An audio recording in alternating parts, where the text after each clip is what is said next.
સુરતમાં ગેરકાયદે બાંધકામોને લઈ ધારાસભ્યએ રજૂઆત કરી। ધારાસભ્ય અરવિંદ રાણાએ એસએમસી સંકલનમાં રજૂઆત કરી છે। કર્મચારીઓ અધિકારીઓ સામે પગલાં ભરવા માટે માંગ કરાઈ। ગેરકાયદે બાંધકામોને લઈ પગલાં ભરવા માટે રજૂઆત કરવામાં આવી છે। ડિમોલેશન કરાયેલ મિલકતમાં ફરી બાંધકામો કરાયા। આ કારણે ચોપડે નોંધણી થયાના ધારાસભ્યએ આક્ષેપ કર્યા। કમિશનરની ઝોનલ ઓફિસને દાખલારૂપ કાર્યવાહી માટે સૂચના આપી। પરંતુ સુરત શહેરના સેન્ટ્રલ ઝોન સિવાયના પણ અલગ અલગ 9 ઝોન છે। એ 9 ઝોનના લોકો પણ આ ચૌટા બજારમાં લગભગ આવતા જ હોય છે। એ એટલું આકર્ષણનું આખું આ બજાર છે।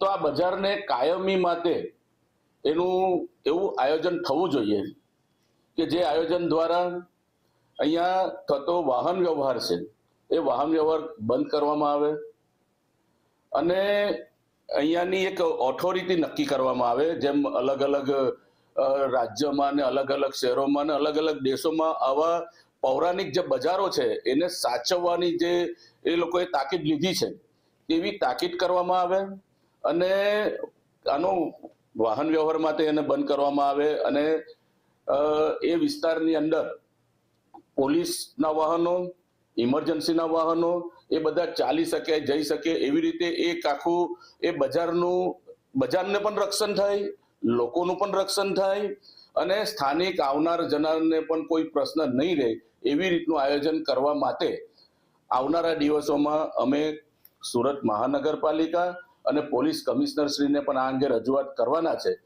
સેન્ટ્રલ ઝોનમાં દબાણનો પ્રશ્ન છે। કેટલાક દબાણો જે છે એમાં દબાણ કરનારાઓ ગરીબ અને મધ્યમ વર્ગના લોકો છે। રોજીરોટી કમાઈને પોતાના પરિવારનું ભરણ પોષણ કરનારા પણ લોકો છે। પરંતુ કેટલાક એવા પણ છે કે જે દબાણ કરીને જાહેર રસ્તા ઉપર ખૂબ મોટું દબાણ કરીને ટ્રાફિકને સમસ્યારૂપ છે। એવા દબાણો દૂર કરવા જ જોઈએ અને